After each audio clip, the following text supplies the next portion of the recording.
All right, let's talk about one of the most important parts of your immune system, especially if you've got an exam coming up. We're going to do a high-yield review of cytokines. You know, the powerful little messengers that are basically running the entire show. So yeah, let's just jump right in. So here's the game plan. First, we're going to cover the basics. What even are cytokines? Then we'll look at how they actually talk to cells using receptors. After that, we're diving into the super important JK-STAT signaling pathway. And this is crucial, what happens when it all goes wrong. And we'll wrap up by seeing how these signals really are like conductors for the entire immune orchestra. Okay, let's get into it.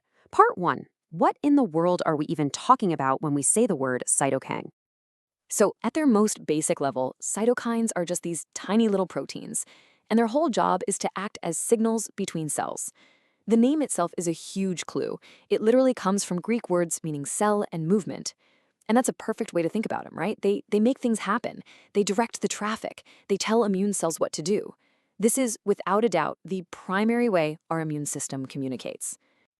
Now you gotta understand, cytokine is a really broad umbrella term. Underneath it, you've got all these different subsets with more specific names. For example, you've got lymphokines. Those come from lymphocytes. Then there are monokines from macrophages and monocytes. And then you have chemokines, which are super interesting. They're specialists in creating this chemical trail that tells other cells where to go. It's a process called chemotaxis. And of course, you're going to hear about interleukins or ILs and TNF all the time. Okay, pay attention to this slide because this answers a classic exam question. What's the difference between a cytokine and a hormone? It's a big one.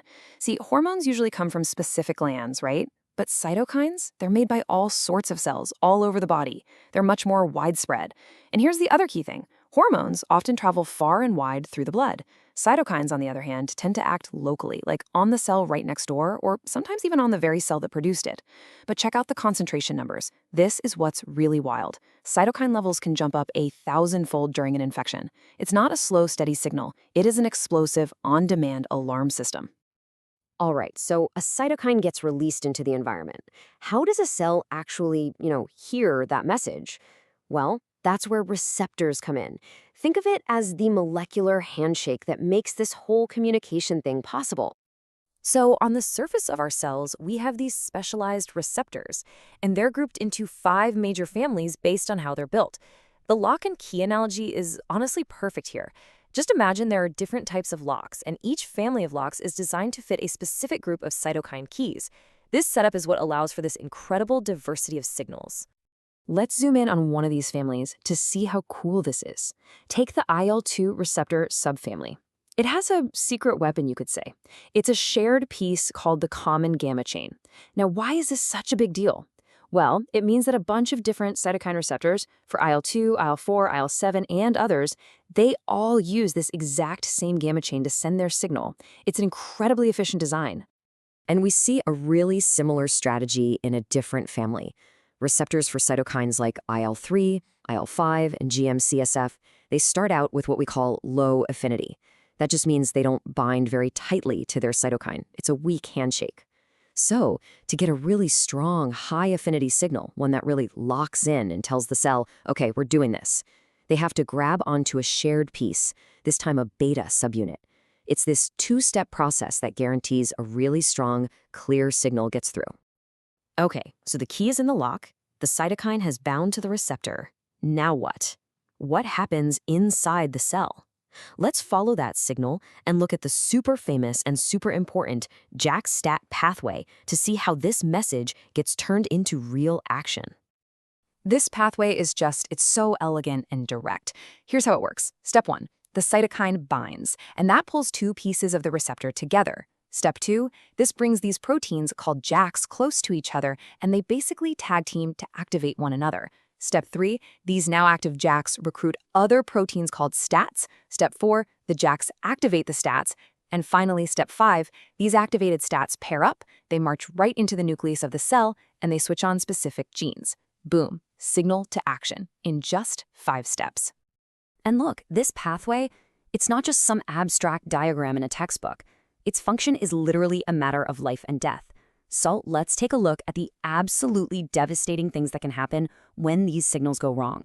So here we've got 2 different genetic diseases, side by side. In X-linked SCID, the problem is a mutation in that common gamma chain. Remember, the shared piece we just talked about? In the other disease, the problem is with Jak3, one of those key signaling proteins inside the cell. But look at the outcome. It's almost identical. In both cases, you get this catastrophic loss of T cells and NK cells. The immune system just doesn't work. This is such a powerful illustration of how every single piece of this pathway is absolutely 100% critical. Okay, for our last section, let's zoom back out and look at the big picture again. If that JAK-STAT pathway is like a single instrument in the orchestra, then the cytokines are the conductors, using this incredibly complex language to coordinate the entire symphony of our immune response. And this language has 4 key properties that you absolutely have to know for any exam. First is pleiotropy. That just means one cytokine can have totally different effects on different types of cells. Second, redundancy. This is like having a backup system. Multiple cytokines can do the same basic job. Third, synergy. This is when 2 cytokines working together are way more powerful than either one alone. And finally, antagonism. That's when one cytokine can actually inhibit or block what another one is doing. Let's use a real example to make pleiotropy super clear. Take interferon gamma. This one single cytokine, this one signal, can do all of this. It can activate macrophages and tell them to start killing pathogens. It can tell B cells to switch to making a specific kind of antibody. And it can push T cells to develop down one path while actively blocking another. It is a master multitasker. So how does this all come together during a real infection? Well, in that first early innate response, your macrophages release stuff like TNF-alpha and IL-1 beta. These are the classic alarm bells. They're what cause inflammation and fever. At the same time, you get IL-6, which tells the liver, hey, we need backup, and it starts making acute phase proteins. Now, if the invader is a virus, things are a bit different. The infected cells themselves will release interferon alpha and beta, which is like a warning siren to all the neighboring cells, telling them put up your shields, and it calls in the NK cells to start taking out the infected ones. Then the adaptive immune response kicks in, and the language gets even more specific and targeted. This is where your helper T cells really step up and become the directors of the whole operation. They'll release IL-2, which is basically the universal go signal for lymphocytes to start dividing and building an army, but then they tailor the response to the specific threat. If it's a virus, Th1 cells will release that interferon gamma we talked about to supercharge the macrophages. If it's a parasite, Th2 cells will release IL-4 to ramp up the antibody response. And if it's a certain kind of bacteria, Th17 cells will pump out IL-17, which is a massive call to arms for neutrophils to come to the scene. But here's a really crucial point. You can't just have the gas pedal floored the entire time, right? That would be a disaster. The immune system also needs a powerful brake, and that's exactly where immunosuppressive cytokines like IL-10 and TGF-beta come into play. Their job is to shut everything down once the threat is neutralized. This is absolutely essential to prevent the immense power of our immune system from turning on us and causing autoimmune damage. You know, this quote here really just nails it. Cytokines really are the hormones of the immune system. They're the complex, dynamic, powerful language that allows our body to fight off a whole world of threats, and, just as importantly, to know when it's time to stand down. And that leaves us with one last kind of mind-blowing thought. If cytokines are language, what does it mean for the future of medicine now that we're finally learning how to speak that language? Think about it. We have modern therapies that can block an inflammatory message like TNF-alpha to treat autoimmune disease.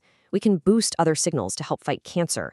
We are, quite literally, learning how to rewrite these messages, and that is opening up a whole new frontier in medicine.